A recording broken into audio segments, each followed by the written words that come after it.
Good morning बच्चों। आज मैं डॉक्टर उर्मिला आपको 8वीं कक्षा का पाठ 3 बस की यात्रा पढ़ाऊंगी, जिसे हरिशंकर परसाई ने लिखा है। बस की यात्रा पाठ एक यात्रा वृतांत है, यानी यात्रा की कहानी है, सफर की कहानी है और व्यंग्य के रूप में लिखी गई है। व्यंग्य एक ऐसी विधा है जिसमें लेखक किसी व्यक्ति या समाज की बुराई या गलत काम का हंसी मजाक में पर्दाफाश करता है। इस पाठ में लेखक ने पुरानी बसों को चलाने वाले प्राइवेट बस कंपनी के मालिकों पर व्यंग्य किया है। ये लोग सरकार के बनाए हुए नियमों की परवाह किए बिना टूटी फूटी खराब बसों को अपने मुनाफे के लिए सड़कों पर चलाते रहते हैं और बस में सफर करने वाले यात्रियों की जान से खिलवाड़ करने में भी संकोच नहीं करते। इस कहानी में लेखक ऐसी ही बस में यात्रा करता है। तो चलिए कहानी की शुरुआत करते हैं। कहानी की शुरुआत में लेखक बताते हैं कि हम 5 मित्रों ने, लेखक और उसके 4 मित्र, 5 मित्रों ने ये तय किया कि शाम 4 बजे पन्ना से बस पकड़ेंगे और पन्ना से इसी कंपनी की बस सतना के लिए घंटे भर बाद मिल जाएगी। पन्ना से सतना के लिए कितनी देर बाद है? घंटे भर बाद मिल जाएगी, जो जबलपुर की ट्रेन से मिला देगी। किससे मिला देगी? जबलपुर की ट्रेन से मिला देगी और हम घर पहुंच जाएंगे। क्योंकि हम में से 2 को सुबह सुबह काम पर हाजिर होना था, यानी उपस्थित होना था, इसलिए हमने यही रास्ता अपनाना उचित समझा। जब हम चले तो लोगों ने सलाह दी कि समझदार आदमी शाम वाली बस से सफर नहीं करते। लेखक उनसे पूछते हैं क्यों नहीं करते? क्या रास्ते में डाकू मिलते हैं? तो उन लोगों ने बताया कि डाकू नहीं मिलते जनाब, ये बस ही डाकिन है। कहने का मतलब ये था कि डाकू से तो किसी तरह बच जाओगे, वो तो सिर्फ सामान और रुपया पैसा लूटेगा, लेकिन इस बस में सफर किया तो अपनी जान से हाथ धोने पड़ेंगे। इसके बाद लेखक बताते हैं कि जब लेखक और उसके मित्र बस के पास पहुंचे और उस बस को देखा तो उनके मन में श्रद्धा के भाव उमड़ गए। क्यों? क्योंकि बस खूब वयोवृद्ध यानी बूढ़ी थी। वयोवृद्ध का क्या अर्थ है? बूढ़ी। ऐसा लगता था जैसे वह सदियों के अनुभव के निशान लिए हुए है। सदियों यानी 100 वर्षों की। शायद लोग इस बस में इसलिए सफर करने से कतराते थे कि बुढ़ापे में चलते समय इस बेचारी को कष्ट होगा। लेखक को लगता है कि यह बस यात्रा के योग्य है ही नहीं, बल्कि ये तो पूजा करने के योग्य है, और जो चीज, जो वस्तु पूजा करने के योग्य होती है उसमें भला कैसे सवार हुआ जा सकता है। उसके बाद लेखक बताते हैं कि वह जिस पुरानी बस में उसके मित्र और वो जा रहे थे, उसी बस में इस बस का कंपनी का हिस्सेदार भी उनके साथ जा रहा था। तो लेखक उस व्यक्ति से पूछते हैं कि ये बस चलती भी है? उन्होंने बड़े जोश के साथ उत्तर दिया, चलती क्यों नहीं जी, आप अभी देखना, अभी चलेगी। लेखक को इस बात पर हंसी आ गई और बोले कि मैं यही तो देखना चाहता हूँ कि बस अपने आप चलेगी। फिर ये कहता है अपने आप ही चलेगी और कैसे चलेगी। इस बात पर लेखक और उसके मित्रों को हैरानी होती है और कहते हैं गजब है, ऐसी बस अपने आप चलती है। फिर लेखक बताते हैं कि बस की हालात देखकर, क्योंकि ये टूटी फूटी थी, सब जगह से जीर्ण शीर्ण हालत में थी, तो इस बस को देखकर वो लेखक और उसके मित्र टाल मटोल करने लगे कि इस बस में जाया जाए या नहीं जाया जाए। तभी इनके डॉक्टर मित्र ने क्या कहा, बस काफी अनुभवी है, यानी इसको बहुत एक्सपीरियंस है और नई बसों से ज्यादा विश्वास के लायक है, इसलिए हमें जो है बेटों की तरह गोद में बिठाकर लेकर जाएगी, तो कोई चिंता की बात नहीं है। फिर लेखक बताते हैं कि जो लोग हमें छोड़ने आए थे वो हमें इस तरह देख रहे थे जैसे अंतिम विदाई दे रहे हों। यानी उन लोगों को देखा लेखक ने तो उनकी आंखों को देखकर ऐसा लगा कि जैसे वो कह रही हूं कि संसार में आना जाना तो लगा ही रहता है, जो आया है वो जाएगा, राजा रंग फकीर। यानी जिसका जन्म हुआ है वो एक दिन मरेगा भी, वो चाहे राजा हो, चाहे गरीब हो या भिखारी हो। फिर लेखक बताते हैं कि बस का इंजन सच में शुरू हो गया, स्टार्ट हो गया। हमें ऐसा लगता था सारी बस इंजन है, हम इंजन के भीतर बैठे हैं, यानी इतनी हिल रही थी वो स्टार्ट होने के बाद। ऐसा लग रहा था लेखक को कि जैसे हम बस के अंदर ना बैठकर इंजन के अंदर बैठे हैं। फिर लेखक बताते हैं कि इसमें कांच बहुत कम बचे हुए थे, जो बस की खिड़की है उसमें कांच बहुत कम बचे हुए थे, और जो बचे हुए थे उनसे लेखक कहते हैं उनसे हमें बचना था, क्योंकि नहीं तो वो हमें चुभ जाते और नुकसान पहुंचा देती। फिर लेखक बताते हैं कि बस चल तो पड़ी, परंतु हमें लगा कि यह बस गांधी जी के असहयोग आंदोलन और सविनय अवज्ञा आंदोलन के समय जरूर जवान रही होगी। गांधी जी ने असहयोग आंदोलन 1920 में शुरू किया था, और जो सविनय अवज्ञा आंदोलन है वो 1930 में। आज अगर हम देखें तो 2020 है, तो यानी लगभग 100 साल पुरानी है ये बस। इसलिए लेखक ने कहा था कि ये सदियों का अनुभव लिए हुए है, यानी 100 वर्षों का अनुभव लिए हुए है। तो उस समय कहते हैं लेखक कि उस समय ये जरूर जवान रही होगी असहयोग आंदोलन के समय, और इसलिए इसको पूरी ट्रेनिंग मिली हुई है असहयोग करने की, क्योंकि बस का प्रत्येक हिस्सा एक दूसरे के साथ असहयोग कर रहा था, यानी कोऑपरेट नहीं कर रहा था, क्योंकि उसमें किसी तरह का तालमेल नहीं था।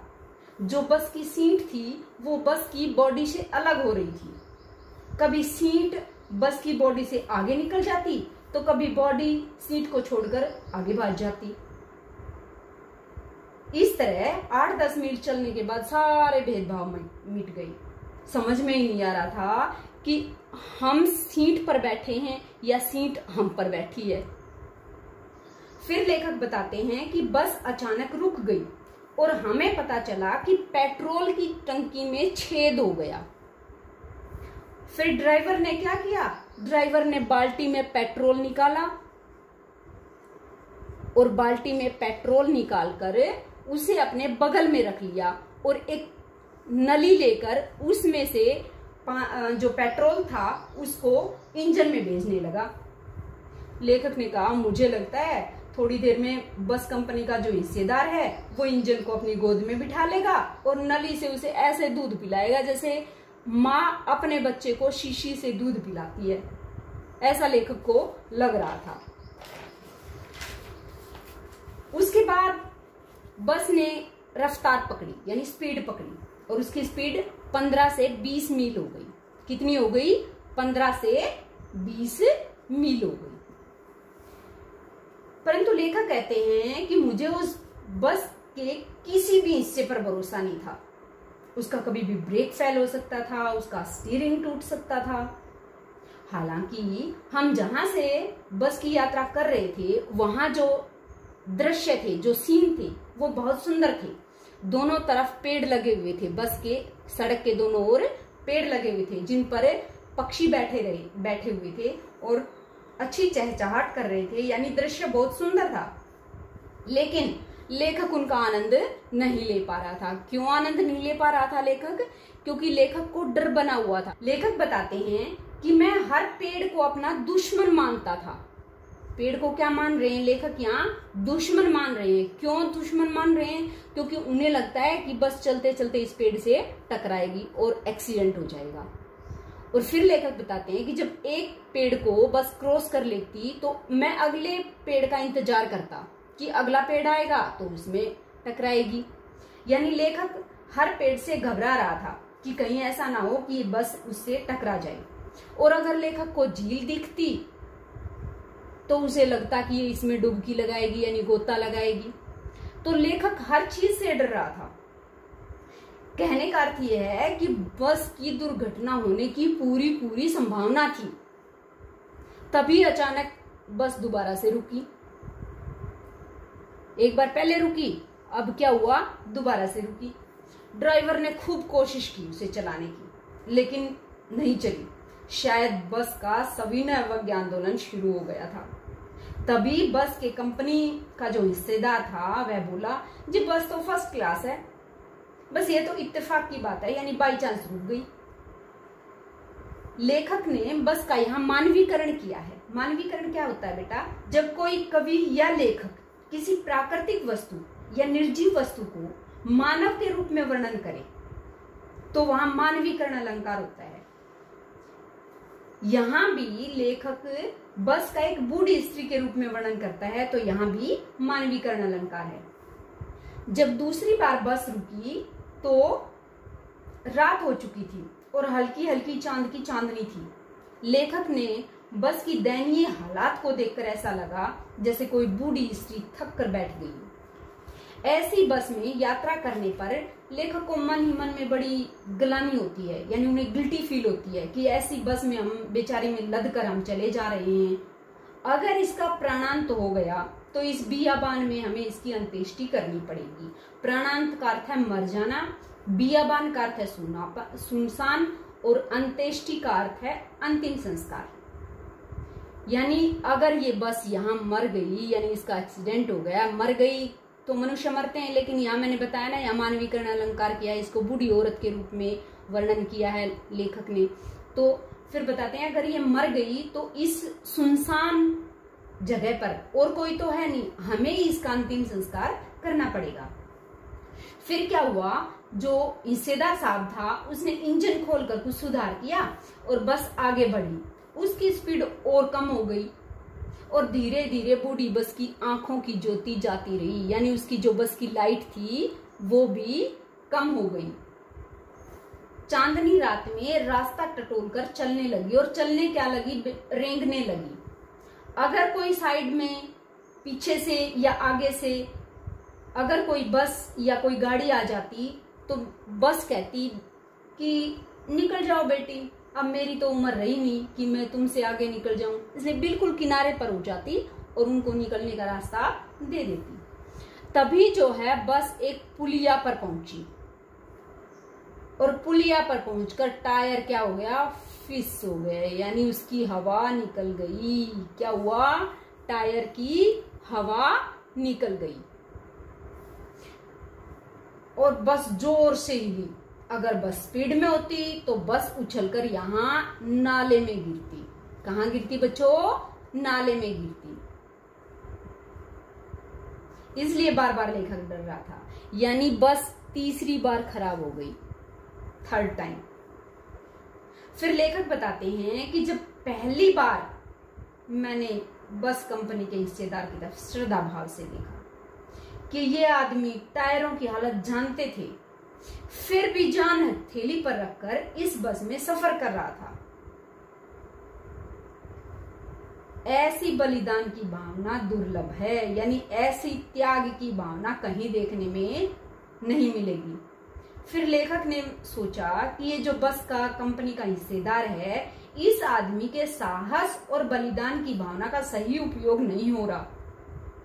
इसे तो किसी क्रांतिकारी आंदोलन का नेता होना चाहिए था, क्योंकि ये अपने इरादों का इतना पक्का है। इसको अच्छी भले पता था कि बस की हालत बड़ी खराब है, इसके टायर ठीक नहीं है, फिर भी उस बस में सफर कर रहा है, यानी इरादे का पक्का है।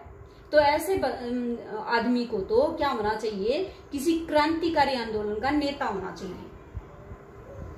फिर लेखक बताते हैं कि अगर ऐसा हो जाता कि बस नाले में गिर जाती तो हम क्या करते, हम सीधे स्वर्ग में जाते, यानी हम मर जाते। और जब हम स्वर्ग में जाते तो वहां देवताएं बाहें पसारे उसका इंतजार कर रहे होते। किसका, बस कंपनी के हिस्सेदार का। और कहते देखो वो महान आदमी चला आ रहा है जिसने एक टायर के लिए प्राण दे दिए पर टायर नहीं बदला। तब जो है कंपनी के हिस्सेदार ने बस में दूसरा घिसा हुआ टायर लगाया और बस फिर चल पड़ी। लेकिन हमने समय पर पन्ना पहुंचने की उम्मीद छोड़ दी, और पन्ना क्या, हमने कहीं भी कभी भी पहुंचने की उम्मीद छोड़ दी। हमें लगा कि हमारी जिंदगी इस बस में ही गुजरेगी और सीधे उस लोक को चले जाएंगे, यानी मर जाएंगे, क्योंकि धरती पर इस बस की कोई मंजिल नहीं है। उसके बाद हमारी बेचैनी, हमारी टेंशन सब खत्म हो गई और हम आराम से घर की तरह इस बस में बैठ गए और हंसी मजाक चालू हो गया। इस तरह से प्यारे बच्चों, हमारी बस की यात्रा खत्म हुई और आप लोग इन चित्रों को अपने दिमाग में बिठाया करो ताकि तुम्हें पाठ अच्छे से याद हो। अगर एक बार में याद नहीं होता तो इस वीडियो को दोबारा देखो, और अगर वीडियो अच्छी लगे तो अपने मित्रों के साथ भी शेयर करो, और घंटी का बटन दबाकर इसको, मेरे चैनल को सब्सक्राइब करो ताकि जब भी दूसरी वीडियो आए तो उसका नोटिफिकेशन आपके पास पहुंच जाए और आपको अपने आप पता चल जाए कि दूसरी वीडियो आ चुकी है। Thank you for watching video.